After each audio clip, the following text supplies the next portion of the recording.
Buen día, licenciado. Mi nombre es Alex Mauricio Ramírez. Mi cuenta es 2015 de 22551. Bueno, yo elegí exponer sobre el tema número 10, que trata sobre Alfred Marshall y la economía neoclásica. Como subtítulo está una frase de él que dice: la doctrina económica no es un corpus de verdades concretas, sino una máquina para descubrirlas.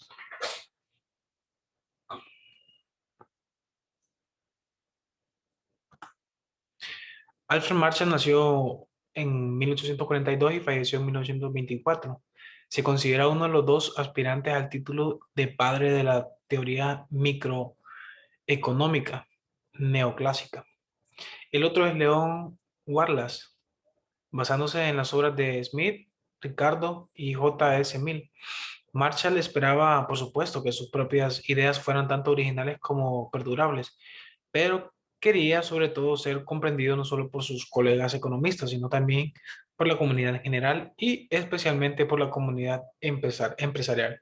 Y vaya que sí fueron perdurables sus aportes, porque ya casi 100 años desde que eh, se puso en práctica estas teorías y se siguen poniendo en práctica y como hoy lo estoy haciendo yo, ¿verdad? Marshall fue una extraña mezcla entre teórico, humanista, matemático e historiador. Trató de señalar el camino para resolver la controversia metodológica de tiempo, anteperando al mismo tiempo lo mejor del análisis clásico, con con los nuevos instrumentos de los marginalistas, para explicar las fuerzas que determinan los precios y la asignación de los recursos. Sobre cuestiones teóricas y metodológicas ha causado muchos problemas a las generaciones posteriores de economistas. ¿Y cómo así? Y es que en su intento de hacer juicios equilibrados a veces fue un poco vago e indeciso. A menudo parecía decir que todo era relativo. Decía, por ejemplo, Ricardo tenía razón, pero también estaba equivocado. La teoría abstracta es buena y mala. También decía, el método histórico puede ser útil, pero la teoría también es necesaria.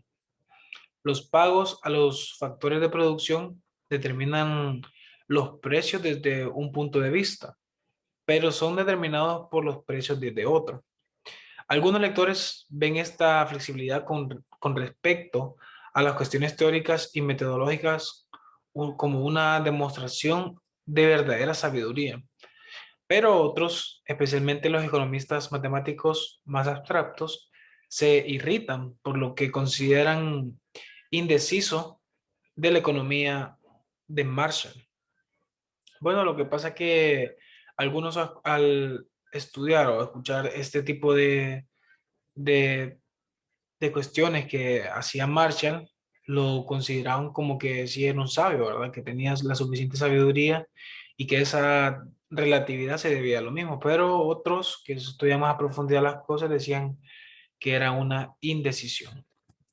El ámbito de la economía. El primer capítulo de su primer libro, Principios de Economía, de Marshall, comienza con una definición amplia y flexible de economía. Por ejemplo, dice, la economía política o economía es el estudio de la humanidad en las actividades ordinarias de la vida.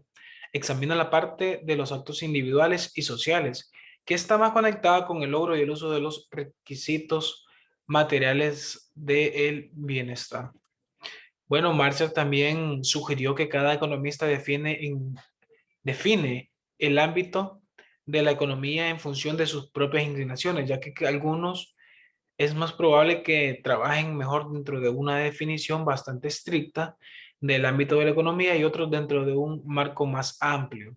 Es lo que una vez decía usted, licenciado en clase, que quizá no todos los economistas piensen igual, algunos están a favor de unas teorías, algunos otros no, y algunos otros comparten ciertas cosas de cada una de ellas, ¿verdad?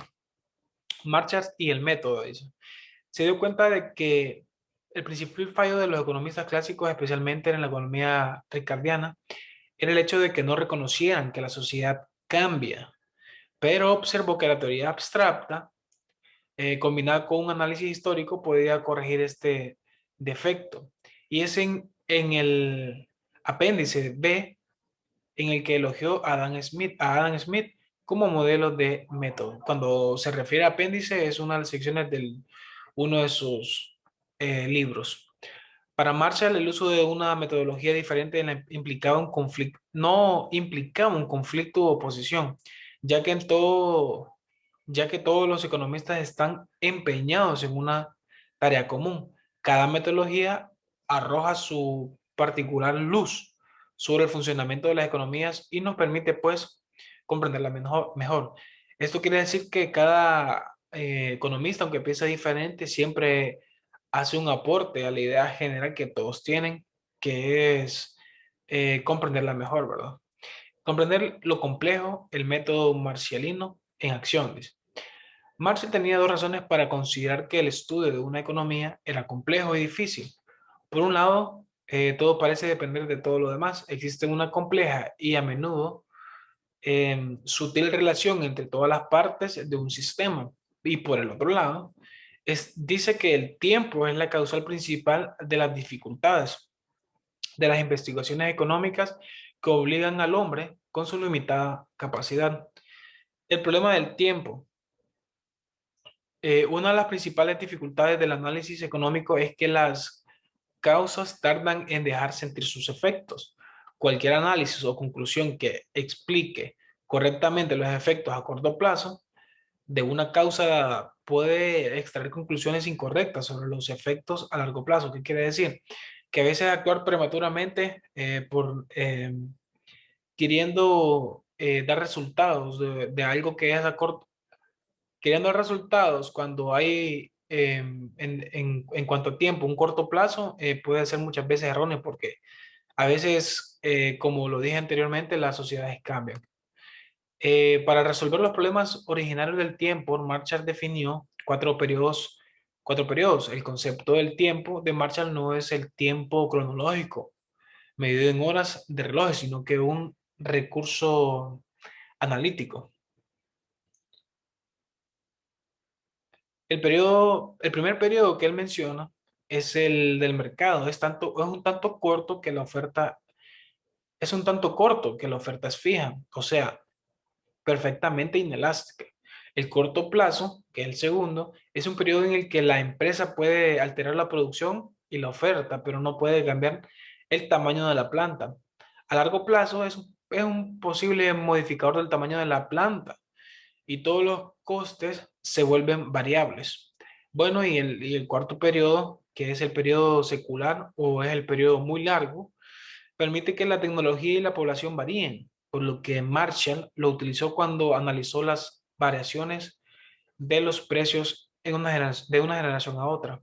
Entonces, para recalcar, es evidente que los periodos de tiempo de Marshall no se miden en días, sino que se refieren a las condiciones de oferta de la empresa y de la industria. Marshall y la demanda. La sugerencia de Marshall de que la influencia de la demanda en la determinación del precio es relativamente fácil de analizar. Puede muy bien ser correcta, ¿verdad? Su aportación más importante a la teoría de la demanda fue su clara formulación del concepto de elasticidad precio de la demanda. El exceso de los consumidores. La creencia de Marshall de que la utilidad marginal del dinero era constante cuando la variedad de los precios era pequeñas, le permitió, eso pensaba él, ¿verdad? Que en ese entorno le había permitido extraer ciertas conclusiones en el campo de lo que hoy se conoce con el nombre de economía del bienestar. El concepto de excedente de los consumidores propuesto por primera vez por Marshall sigue siendo analizado en la literatura sobre la economía del bienestar. Marshall y la oferta. Marshall sentó las bases del análisis del coste y de la oferta que acepta actualmente y que enseña en los recursos universitarios intermedios. O sea, lo que dije al principio, ¿verdad? que actualmente se sigue enseñando estas aportaciones que hizo Marshall hace más de 100 años. Marshall, Marshall, equilibrio estable e inestable, dice.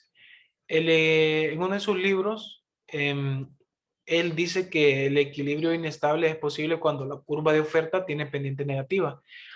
En el equilibrio inestable, si el precio o la cantidad alcanzada, sus valores de equilibrio permanecerán en él. Pero si el sistema sufre una perturbación, no retornarán a estos valores de equilibrio. Las fluctuaciones económicas, el dinero y los precios. Bueno, Marshall decía que aunque lo que más interesaba era la teoría microeconómica, pero él hizo grandes aportes a la macroeconómica, estudiando la influencia de las fuerzas monetarias en nivel general de los precios. Sobre el desempleo, él habló que la primera es controlar los mercados de manera que el crédito no aumente excesivamente en los periodos en los que aumenta la confianza empresarial. ¿Cómo así? Ya que a un aumento excesivo podría provocar una recesión. Y si produce una depresión, los gobiernos pueden contribuir a restablecer la confianza empresarial, asegurando las empresas contra los riesgos. Esta ha sido mi exposición, Lee, y disculpe que fue un poco rápido, pero no me deja subir un video tan largo en la plataforma. Gracias.